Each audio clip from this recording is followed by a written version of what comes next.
Welcome to our channel. In this video, we will be discussing why we think remaking the movie The Color Purple may not be the best decision. A new film is scheduled for release by the end of this year. However, in this video, we shall refrain from discussing the new movie. Instead, we will delve into a recap of the original film and allow you to form your own opinion as to whether a new movie should be produced. The Color Purple was released in 1985. It shed a powerful light on African-American women. Celie, played by Whoopi Goldberg, is the protagonist of the story. Through honest letters to God, Celie narrates her life. A deeply personal and emotional journey is presented, revealing her struggles, growth, and relationships. The story begins with Celie's difficult life under an abusive father. In one scene, 14-year-old Celie is playing patty cake with her 12-year-old sister Nettie in the yard. When they are finished playing, the two walk back to their house. Their father is sitting on the porch. Celie smiles and Pa says, "Celie, you got the ugliest smile this side of creation." Soon after, we see Celie lying on a bed giving birth to a baby. Pa enters the room and snatches the baby from Celie's arms, then walks out saying, "You better never tell nobody but God, it will kill your mammy." There is a sense that she has been abused and molested repeatedly by Pa for years.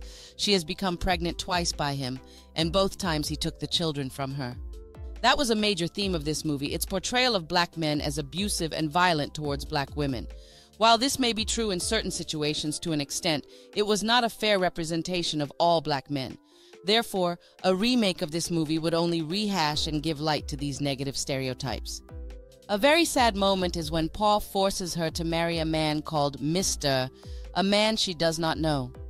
This marks the beginning of her physical and emotional abuse at the hands of her husband, highlighting her sense of powerlessness.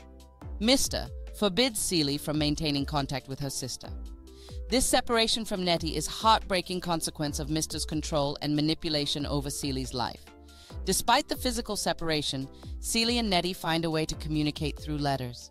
Nettie, who becomes a missionary in Africa, sends letters to Celie to keep her informed about her experiences, her encounters with African culture, and updates about Celie's children, whom Nettie has taken care of. Throughout the film, Celie's relationship with her sister Nettie remains a source of hope and connection. And that's another major theme in the movie, her connecting with other women. One connection Celie forms is with Shug Avery. Mr.'s mistress, Shug, is a sultry and unconventional blues singer. She defies societal expectations of black women's sexuality.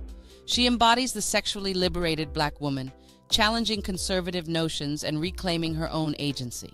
The scenes between Celie and Shug reveal a gradual awakening of Celie's own worth and desires.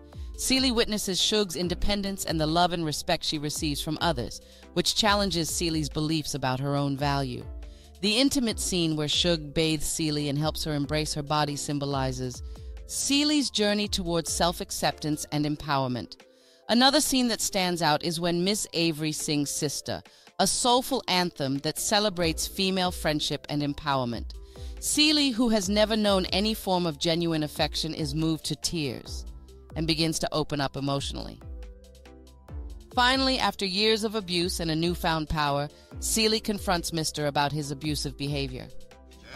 You a low-down, dirty dog. That's what's wrong.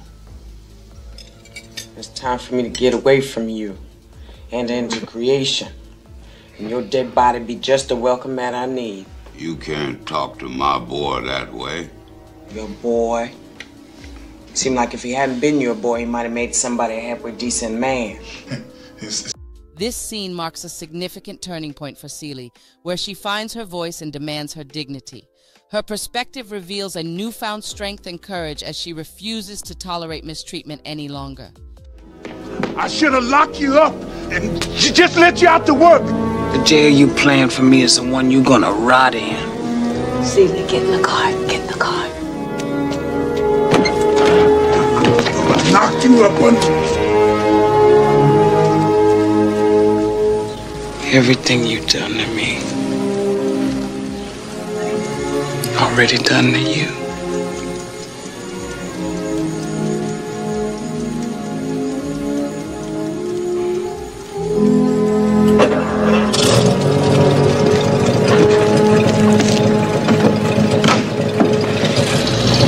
I'm poor, black, I may even be ugly, but dear God, I'm here. I'm here. And you'll be back.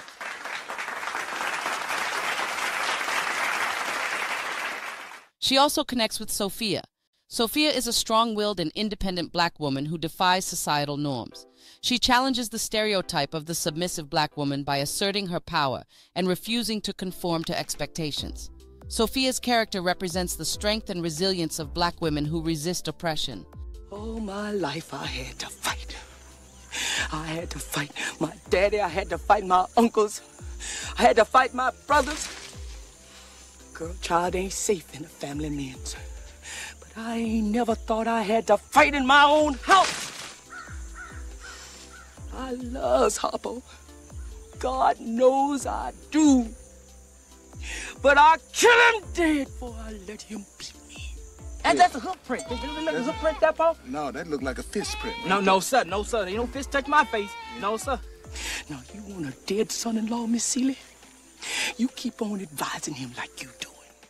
The movie gives you an understanding of societal expectations and advocates for female empowerment, showing the women transformations from victims to supporters of women. In the end, Seeley's culminates in her emotional reunion with Nettie and the discovery of her hidden letters. Through Seeley's perspective, we witness the joy, love, and fulfillment she experiences as she realizes that her sister is alive and her children have thrived. This scene highlights Seeley's resilience, as well as her ability to find hope and healing even in the darkest moments of her life. Overall, the female characters portray a journey of self-discovery and challenges societal norms. The film captures women being transformed from victims of abuse to women to finding their voices, asserting their worth, and forming meaningful connections with other women. Powerful portrayals of resilience, highlighting the human capacity to overcome adversity and find liberation. While the main male characters represented every stereotype known to mankind, from the abusive black man to the promiscuous and irresponsible black man, all the way to the angry black man. Let's see. Mr., the domineering and abusive husband of Seeley, embodies the negative stereotype of the controlling and oppressive black man. He perpetuates toxic masculinity, exercising power over women and treating them as property, the oppressed and emasculated black man. Harpo, Mr. Son. He represents the stereotype of the emasculated black man, while coming off as a bumbling idiot. So there you have it.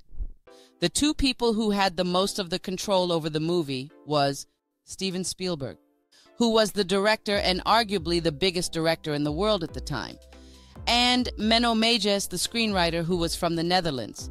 This at least raises questions about who has the right to tell certain stories, and whose perspectives are being represented in the media, regardless if the film was based on the book by Alice Walker. A cinematic movie can be a very powerful tool to convey a message. It's no secret that when Hollywood wants to control the narrative of a message, it will bring in the big guns and put their biggest stars on a project. I know I'm being cynical, but really, why would they remake this movie? I know it portrayed the complex relationships between black men and women during that time period. Although they both face common systemic racism and injustice, black men and women are often pitted against each other in this movie. The film presented a nuanced portrayal of this division. And now think about this. In today's dating climate where many men and women are struggling to find connection with the opposite sex, which some place the blame of this disconnection on social media and dating apps.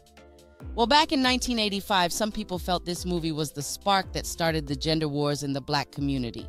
True or not, many black women love this movie and many black men hate it.